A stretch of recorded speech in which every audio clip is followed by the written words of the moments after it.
And now I'd like to introduce you to someone who is a very close personal friend. I can tell you that the camaraderie, not only in Tallahassee, between the pro-family groups and the groups that have been working together for many, many years, it's a team. And I can tell you that the work of the organization that we're here to honor tonight is just very superb. And the leader of the organization is going to be addressing you at this moment in time, my good friend, the president, John Stemberger. John?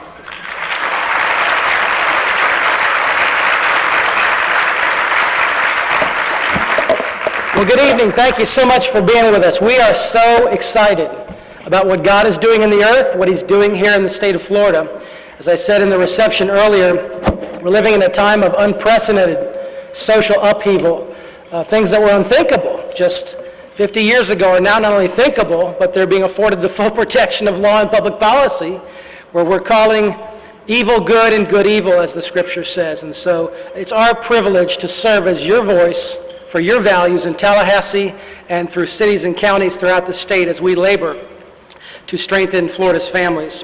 Well, it's my privilege tonight, and we're on a schedule. We intend to get you out on time. That is a serious goal of ours. So we're going to move quickly. It's my privilege to present to you the vision of what we've been doing in a report for the last year. I mean, if you're going to invest in something with your time, with your finances, and with your talents and resources, you want to know what the result is. So this is the investor's report of what we've done this past year, and I've got a PowerPoint presentation we're going to go through to talk about that. So this is our work and accomplishments. If you would please look at the big screen, and for some reason my clicker's not working. There we go. What we do, 90% of what we do could be summarized into 5 areas. First is public policy education, and secondly is youth mentoring, 3, pro-life activism, church and grassroots networking, and then media advocacy. We have a full-time presence in Tallahassee, as many of you know. This is a unique thing because other than the Catholic Conference, we would be the only full-time presence and full-time office. Nathan Dunn is our vice president, and he does an outstanding job, absolutely represents us with excellence. Nathan, would you just come out here for a second? He's hard at work. We're going to leave him behind there. We're very proud of Nathan and his representation, but we write white papers, policy papers, law reviews, talking points. We're communicating to both staff, legislators, and to you in terms that you can understand about what's going on in the smoke-filled rooms. Every week during session, Nathan does an insider's report. This is a no-nonsense insider's view of what's actually happening in the legislature, and we give each of the pro-life and pro-family bills that we're sponsoring.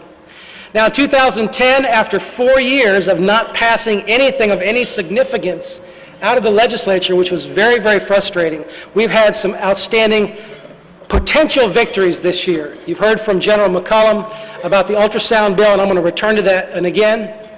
But the student prayer bill passed. This will allow students in football games and in public settings to pray in certain sense. That was a great bill that was passed. We expect that to be signed into law by Governor Chris. Marriage funding, and we can thank in part President Jeff Atwater in the Senate for allowing this to happen. There was $500,000 allocated so groups around the state doing marriage education can apply for grants to help them do what they do around the states for our community marriage initiatives. The $2 million for crisis pregnancies that was put in there by Jeb Bush was renewed again, and 3 bills that we wanted to die did die: the gay adoption bill, civil unions and domestic partnerships, and the comprehensive sex education. Let me return to House Bill 1143. I said in the Orlando Sentinel yesterday, and they quoted me, short of the reversal of Roe versus Wade, if this bill passes, it will be the greatest legal and policy measure that we can take as a state to reduce the number of women choosing to abort their babies. Literally tens of thousands of children will be saved as a result of this bill if successful. What's stunning to me is that the pro-choice crowd is always saying, we want abortion to be safe, rare, and legal.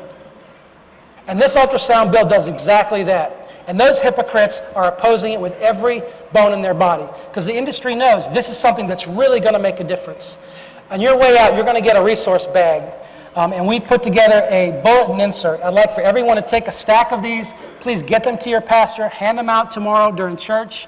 Find that guy who's the pro-life activist in your church, the community issues person, and let's get the governor. Let's let him hear from the people on this issue.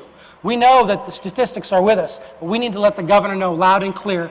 It does not look good right now. He has indicated that he could veto it, but he's still on the fence, and so we want to encourage him as much as possible with a loud and clear voice. We also are engaged in city and county issues. Just this past year, we worked behind the scenes with the city of Orlando and enacted the toughest law on the books with regard to adult entertainment. So that was a great victory. Even Mayor Buddy Dyer said he doesn't think that any adult entertainment would ever come back to Orlando again. We also do youth mentoring. We have a summer legal internship in my office for 6 weeks. We have a legislative internship in the spring with Nathan, and we do informal mentorships as well. These are some of the interns we've had over the past 5 years. Gabe Rodriguez is actually with us. He's still our webmaster. Good to have you with us, Gabe. And this is our interns for this year, John Daniels and Mikhail Encenaro. We've also helping Teen Pack a lot. Nathan goes and speaks at the Teen Pack meeting. This is Tim Eccles' ministry. We promote it for our website and try to make it a successful event as possible. We also want to engage the young people. Folks, if we don't catch the next generation, we lose the battle. So we're very intentional about reaching the next generation with state-of-the-art technology. So we have websites, we use Facebook, Twitter, we'll use whatever means possible to try to influence the next generation. We've also promoted the Truth Project around the state. Many of you know what the Truth Project is. We see some hands. Amazing, isn't it? There's a new product I want to share with you right now. It's called True You. I got a 1-minute video I want to show you. It's an exciting, go ahead and roll it. But it's for young people entering college. Is the Bible really the Word of God? Was Jesus really the Son of God? People your age really hate to be told that they should believe something for some arbitrary reason. We're going to be looking at some of those big questions. The origin of the universe, the origin of life, whether or not there's purpose in the universe. What's it going to matter in 100 years? All around us, men are suggesting that belief in God and God is simply a figment of your imagination. I make the argument. You get to evaluate it. You're the judge, the jury. You get to decide whether what I'm saying makes sense. In this series, we are going to make a scientific case for the existence of God.